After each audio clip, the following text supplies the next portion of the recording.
Good morning, St. Mary's. We need to talk about money. Now, that sentence itself probably immediately uh, raises certain feelings in you, uh, quite possibly negative ones. The sense that the church is always talking about money. And in fact, that's simply not true. We only address it once a year maximum here at St. Mary's. And on this occasion, the PCC have specifically asked Anne and I to address it. And over the next few weeks, we're going to have a bit of an emphasis on our giving as a church. But there's another reason why it's important that we talk about money, and that's that Jesus talks an awful lot about money, and the Bible does in general. There are approximately 2,300 verses in the Bible that talk about money, wealth, and possessions. And that's far more than verses talk about heaven and hell combined. And in Jesus's parables, in 16 out of 38 parables he told, they're directly about money or they use it to teach a spiritual principle. So the Bible and Jesus obviously think money is a subject that we need to address here in church, however uncomfortable it makes us feel, however much, along with subjects like sex and death, we tend to feel it's not something you talk about in polite society. Well, I want to ask four questions about money today. The first one I'm going to spend longest on, and then I'll go quite rapidly through the other three. And the first one is the question, what's your relationship with money? And bluntly, do you own it or does it own you? And one way of answering that question is to think about how much money is a source of stress, anxiety, worry, perhaps jealousy, perhaps anger, perhaps fear in your life. How much time do you spend thinking about money? Of course, it's quite natural to think about money if you're struggling to make ends meet. The cost of living crisis today is something that directly affects some of our members here at St. Mary's. And I'm very conscious that some at St. Mary's are really struggling financially, whereas others are quite comfortably off.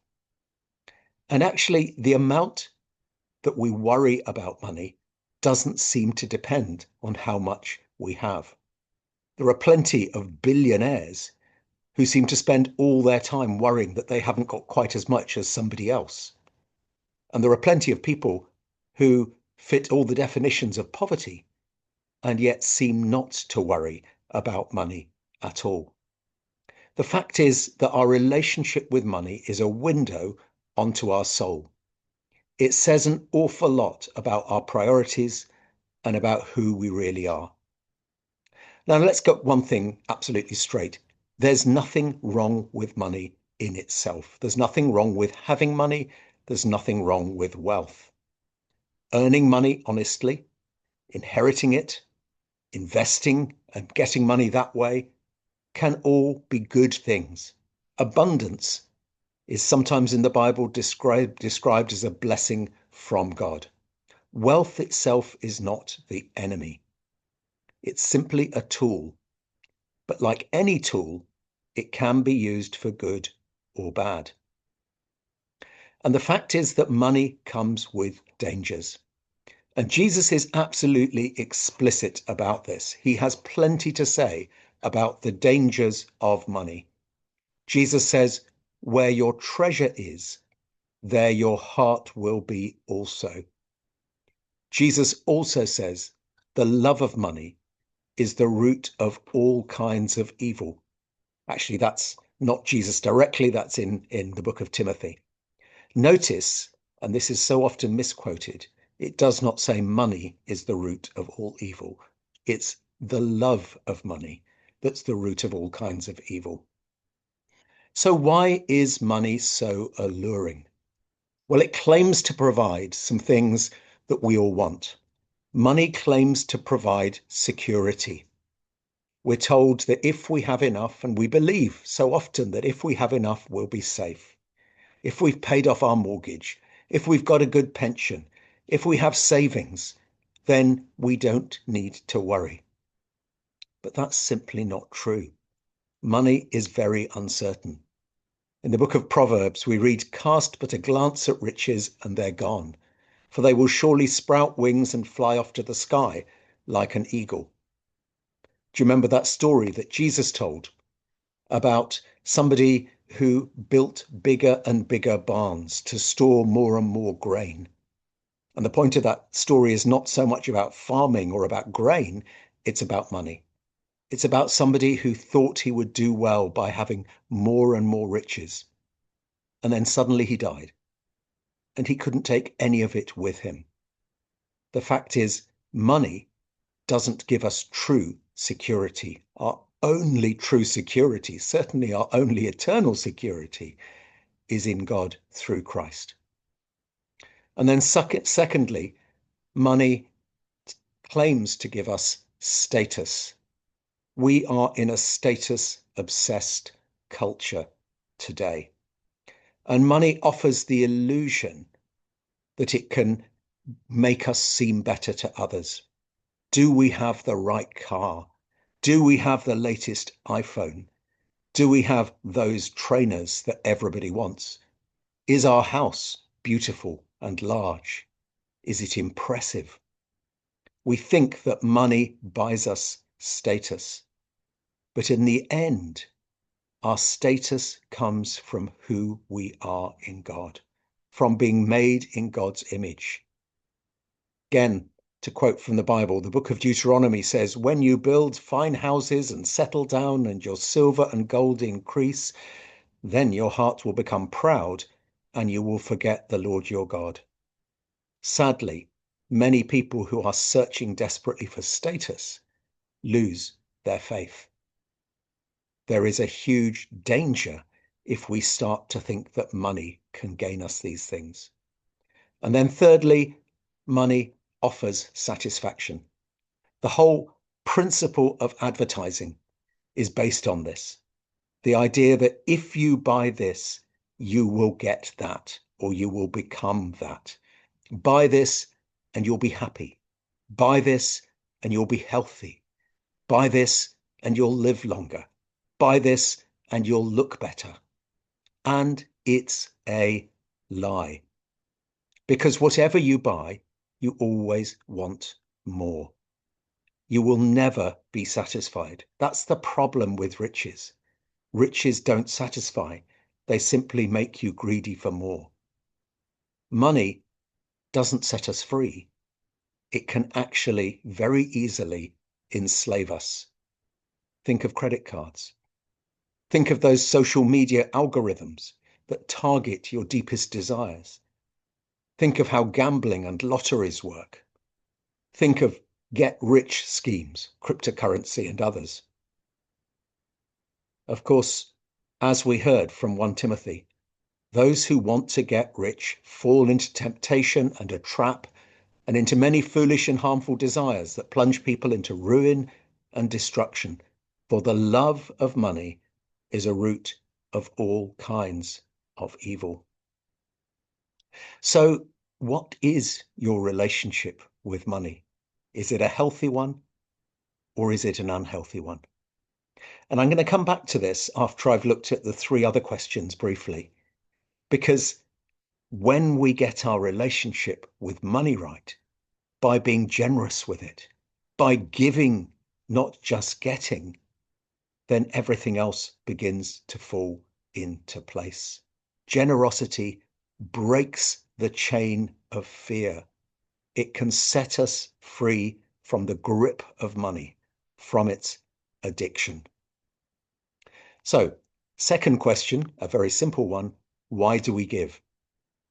And the most fundamental answer is we give because of all God's given to us. Just think about it. In creation, God has given us our bodies. God has given us the air we breathe. God has given us the food that we eat.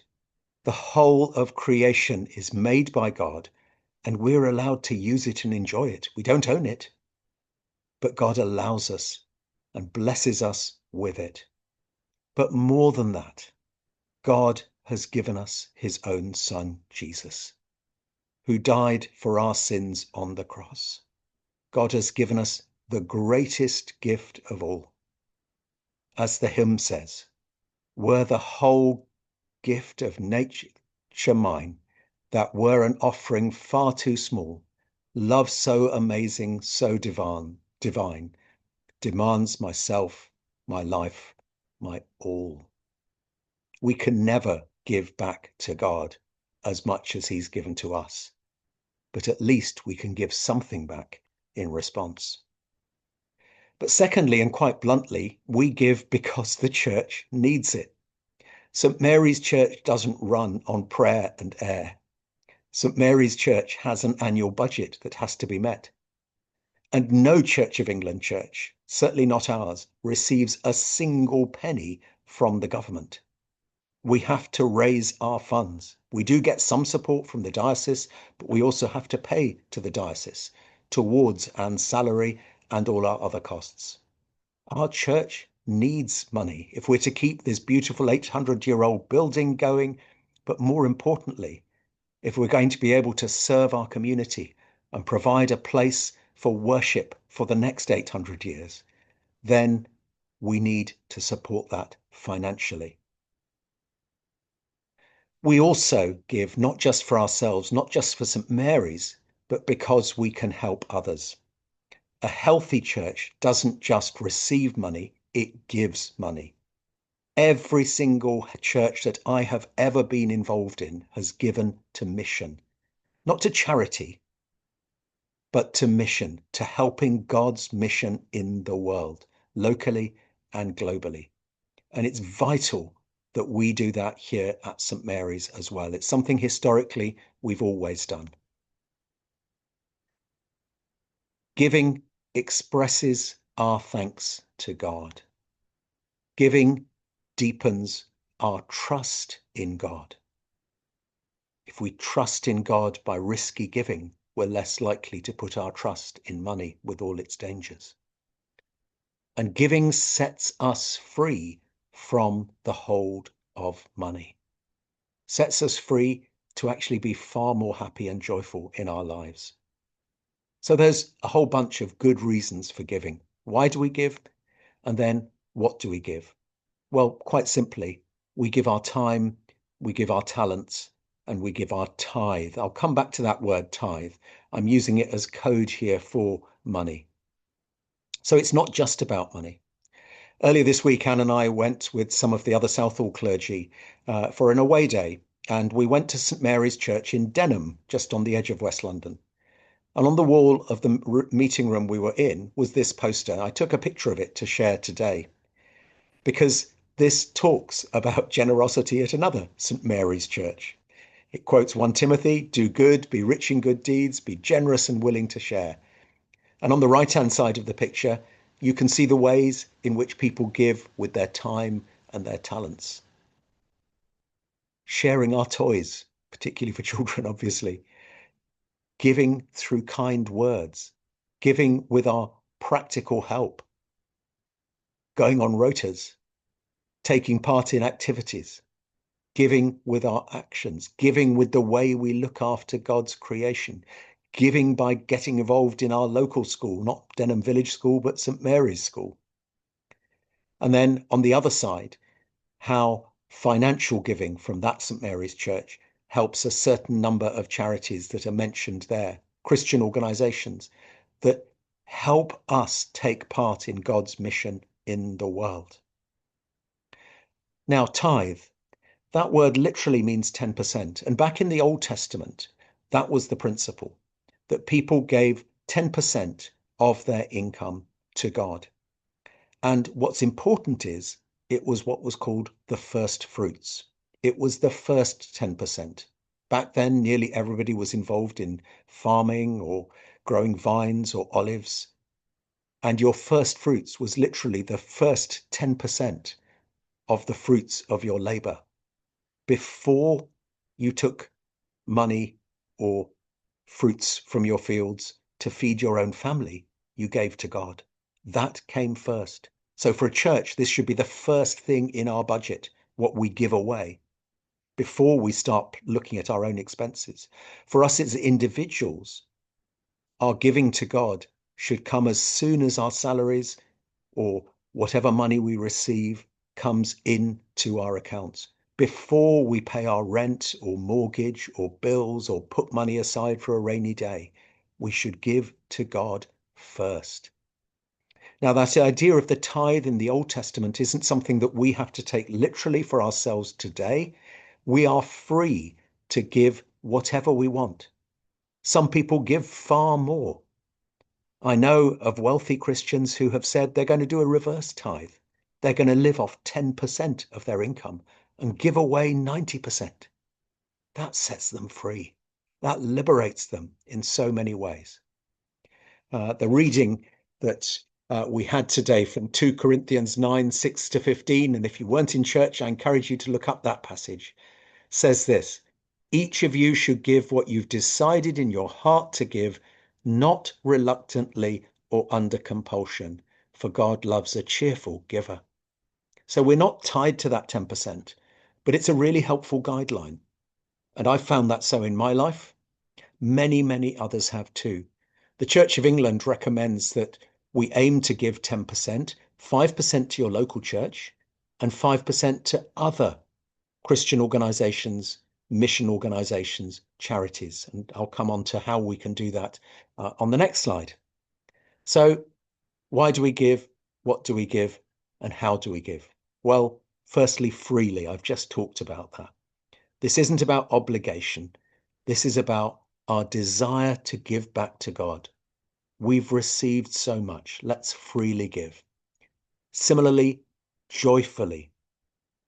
Some years ago, I was in the Gambia in West Africa, where the diocese had their annual budget announced, and all the congregations had come together, and they had a time of joyful African-style worship with people dancing in the aisles, clapping. And as they did so, they brought forward their offerings to this huge bowl at the front. And the money, and sometimes it was notes saying, I promise to give such and such this year, were all put into this big bowl. And halfway through the worship, it was counted up.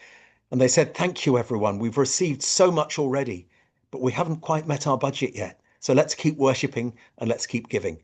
And people went back again, second time, third time, to put in their pledges and their offerings until they'd raised the full budget, joyfully and freely.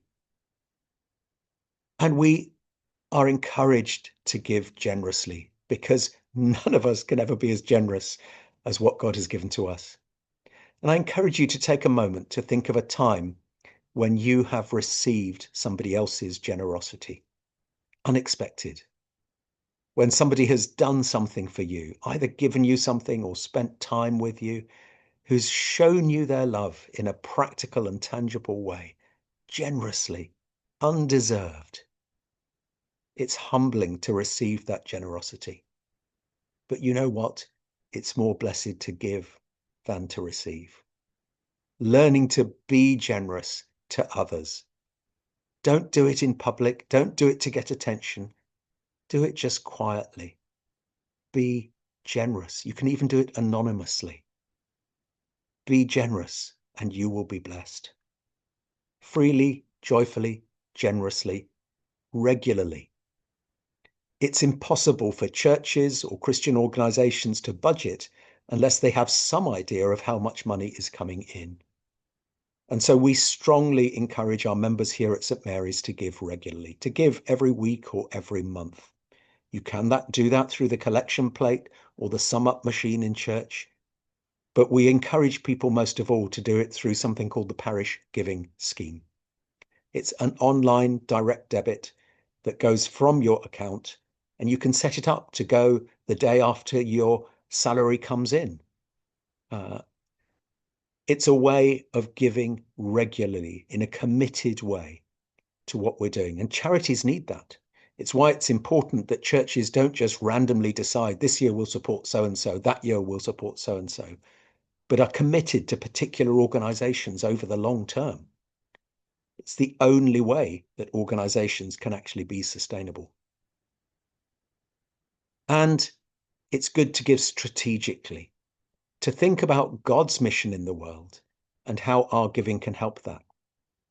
And there's something that the Church of England and the Anglican Church worldwide often talks about. We've talked about it here at St. Mary's. It's something called the 5 marks of mission. And I find this a really helpful framework for my own giving. I really encourage individuals and churches to use this too. And the 5 marks, 5 areas in which we can give. Firstly, tell, sharing the gospel, evangelism around the world. Secondly, teach, building disciples, children's work, youth work, Bible study courses, home groups, discipleship, training for confirmation.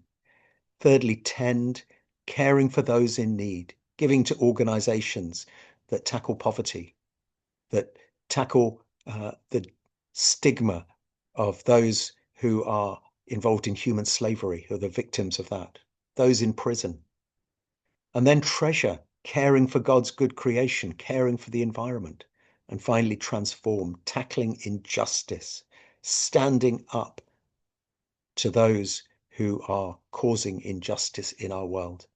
And I try and make sure that my giving, and I encourage all of us to see if our giving can be spread across each of these 5 areas. I think that's a healthy way of doing it.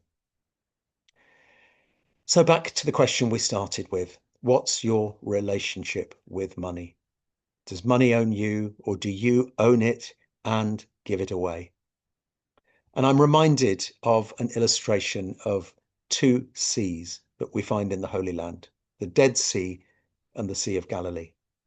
The Dead Sea, as you may well know, is called dead because nothing can live in it. It's so salty, it's so full of minerals and chemicals that you can float in it, but you couldn't live in it. And you don't want to float in it too long as well because of all those minerals that are there.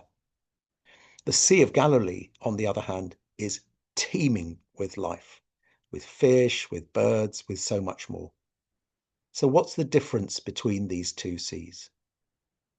One receives and gives, and the other receives but does not give. The Dead Sea has no outlet. It receives fresh water, but that water just stays there and becomes stagnant and causes death. And that's the danger with hanging on to our money and not being generous. The Sea of Galilee, on the other hand, receives fresh water and uses it to stimulate life in abundance. And it gives fresh water. Water flows through it and carries on into the Jordan River, flowing down through Israel and Palestine. And that's a picture of our lives. We receive from God generously, and we should give generously. If we do so, we will find that we are blessed, that God gives to us abundantly. You see, there's a very strange kind of mathematics that goes on with Christian giving. You might think logically that giving means subtraction. If I give my money, particularly from the first fruits, then I'll have less, maybe 10% less. Subtraction, I have to live off less. I'll struggle more. But actually, generosity results in multiplication. The more we give, the more we receive. Sometimes financially, but quite definitely in terms of well-being, in terms of joy, in terms of good relationships, in terms of knowing that we're making a positive difference in the world. One very wealthy man who gave away the vast majority of his income was challenged about this. And his reply was quite simple, and I really quite like it. He just said this: I shovel out, God shovels in, but God has a much bigger shovel. That's what generosity is about. That's the insane mathematics of generosity. We don't lose. It's not subtracted. It's multiplied. The little gift that we give is multiplied by God. And it may be that we can only afford a tiny amount. Our gospel reading today was a widow who put in 2 small coins into the temple treasury, and Jesus said she's given more than anybody else here. All these rich people who ostentatiously gave in huge amounts, no, they were giving from their extra. She gave all she had. And there's a wonderful story in the Old Testament of when the prophet Elisha was visiting and asked a lady if she could provide a meal for him. And this was a poor widow with a young child.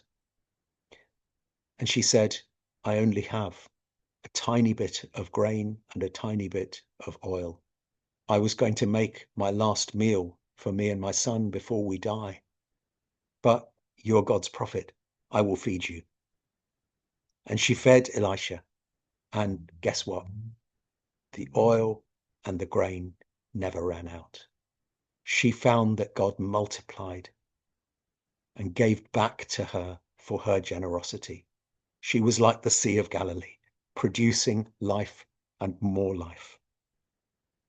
So, do you have a clenched fist holding on to your money? Or do you have open hands, open to receive from God and open to share generously with others? I encourage all of us to learn the joy of generosity. Amen.